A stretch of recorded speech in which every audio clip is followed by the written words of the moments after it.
চট্টগ্রামের সাতকানিয়া উপজেলায় আওয়ামী লীগের 5 নেতা দল ছেড়ে কর্নেল অবসরপ্রাপ্ত অলি আহমেদের নেতৃত্বাধীন লিবারেল ডেমোক্রেটিক পার্টিতে যোগ দিয়েছেন।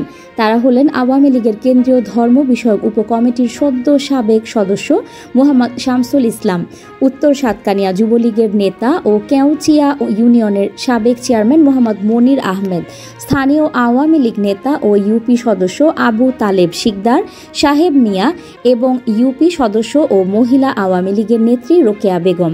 গত 19 জুন থেকে 21 জুনের মধ্যে তারা চট্টগ্রাম দক্ষিণ জেলার সভাপতি মোহাম্মদ ইয়াকুব আলীর কাছে সদস্য পদের ফর্ম জমা দেন।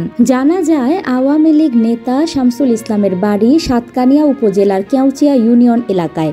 ওই এলাকায় তার মালিকানাধীন কয়েকটি ইট ভাটা রয়েছে।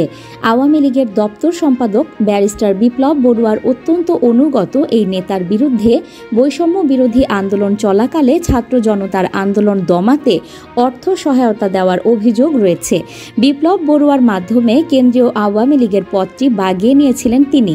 বিপ্লব বড়ুয়ার কারণে গণভবনে অবাধে যাতায়াত ছিল তার। ছাত্র জনতার আন্দোলনে আওয়ামী লীগের নেতৃত্বাধীন সরকারের পতন হলে গা ঢাকা দেন শামসুল। পলাতক অবস্থায় গত 2 মার্চ চট্টগ্রাম নগরের চকবাজার এলাকা থেকে তাকে গ্রেফতার করে পুলিশ।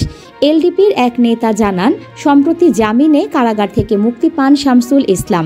এরপর সাতকানিয়া উপজেলা এলডিপির এক নেতার মধ্যস্থতায় কয়েকদিন আগে ঢাকায় গিয়ে কর্নেল অলির সঙ্গে দেখা করেন তিনি। সেখান থেকে এসে আনুষ্ঠানিকভাবে 19 জুন এলডিপিতে যোগ দেন। নিউজ ডেস্ক, সংযুক্ত। সাবস্ক্রাইব করে সংযুক্তের সঙ্গে থাকুন।